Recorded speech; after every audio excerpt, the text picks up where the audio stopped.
जोंबो सोमावसारना फैनाय मानसि, जोंबो आन्दलन खालामना फैनाय मानसि, जोंबो आलादा रायजो बिनायाव एखे आन्दलनाव फैनाय मानसि। होमब्लाबो 8,000निफ्राय 10,000 मानसिया खामानि मावना मोनजागोन। रामदेबनो हा होनानै रामदेबा मोसौ मानै फिसिगासिनो दङ, बिनि बादै जेबो खालामाखै। स' दिनैनि समाव बिथांमोना बोरै साननो हायो जे बिथांमोनाल' मोजां सानो, जों गाज्रि सानो। बिथांमोननि दिनावनो जेसेबां गुन्दुगुलफ्रा जालांजोब्बाय। दिनै माने ड्रेन सायाव न' बानायदों, बहाबा इरिगेसन ड्रेननि सायाव बिल्डिं बानायदों, बहाबा रिजार्भ फरेस्टआव थांनानै हा दखल खालामहैदों। दा बिसोरखौ दिनै जों कनसिडार खालामना दोननायखायसो, नङाबा आयेनगत भाबै गाबोननो होखारजोबनो हायो। जिहेतु 17 बोसोर सरकार सालायनाय समाव जेबो मावनो हायाखै गोदान जिनिस, दा नंखायनो आन्दायदों। रामदेबनो हा होनानै रामदेबा मोसौ मानै फिसिगासिनो दङ, बिनि बादै जेबो खालामाखै। 3,000 बिगा आरो तामुलपुराव 1,000, 4,000 बिगा हा रामदेबनो बिथाङा होदोंमोन। गरसेबो रेभिनिउबो मोना, जेबो मोना, आरो बेवहाय रावबो साख्रि बाख्रिबो मोनाखै। दा दिनै जोंनियाव जि मोनसे प्लान फैगासिनो दङ, बेवहाय खमब्लाबो 8,000निफ्राय 10,000 मानसिया खामानि मावना मोनजागोन बेवहाय। आरो बेवहाय सरकारि रेभिनिउआथ' फैखागोनानोखा। हानि जि खाजोना मोनो, खाजोनाखौ जों मोनगोन। स' एपिडिसिएल, आसामनि जि एपिडिसिएल पावार डिपार्टमेन्ट, बिथांमोननि थ्रुयैसो जों खामानिखौ मावदों। दा बेवहाय खुनु आयेन कानुन बदलनायनि हाखौ रावबो मालाया लांनो हाया।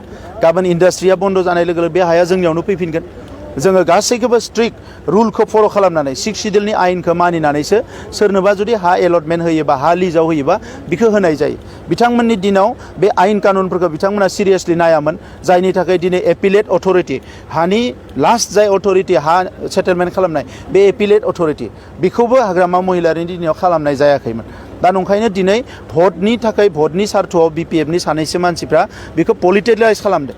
किन्तु जोंनि जे फैगौ समाव हाजार हाजार मानसिफ्रा मावनानै मोनजागोन। दिनै पर्बतजरा ओनसोलाव गुरुदेबनि जायगा, बेखौ डेभेलप खालामनांगौ, बेखौ प्रिजार्भ खालामनांगौ, प्रटेक्ट खालामनांगौ, एनक्रचमेन्ट जादों, बेफोरखौ जों मिथिगौ।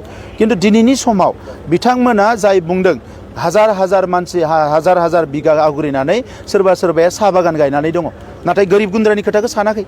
दिनै जे इन्डास्ट्रि मोनसे फैनाय लोगो लोगो गोरिब गुन्द्राया मावना मोनजागोन। सालाकाटिया दिनै इन्डास्ट्रि दङ, खाथि खालानि मानसिफ्रा मावनानै मोनजादों। बिआरपिएलआव इन्डास्ट्रि दङ, खाथि खालानि मानसिफ्रा मावनानै मोनजादों। आरो बे बिआरपिएल आरो सालाकाटिनिखि डाबल ट्रिपल गिदिर मोनसे नैबे पावार प्लेन्ट फैगासिनो दङ। आरो बे एखे जायगायावनो रेलनिबो कच फेक्टरि जानो थांगासिनो दङ। 300 कोटी टाका सेंसन जाबाय। स' दिनै रायजो राजाफ्रा, सासे बर' मानसिया खहा जानाय खामानिखौबो नैबे सरकारा मावनाय नङा।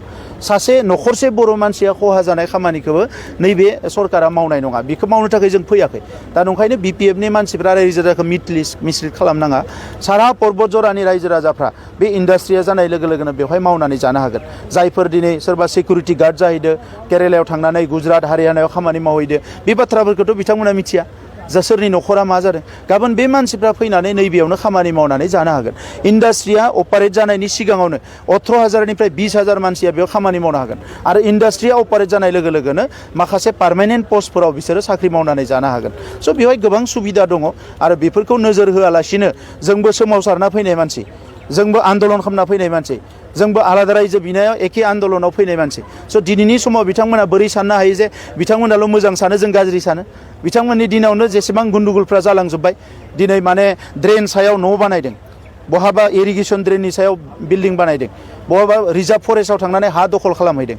दा बिसोरखौ दिनै जों कनसिडार खालामना दोननायखायसो, नङाबा आयेनगत भाबै गाबोननो होखारजोबनो हायो। दा बे जिनिसफोरखौ लानानै बिथांमोना राजनिति खालामदों। बेबायदि राजनिति जाहाथे खालामा, रायजो राजाफोरखौ जाहाथे बिथांमोना सहयोग खालामो, बेखौनो जों खावलायो।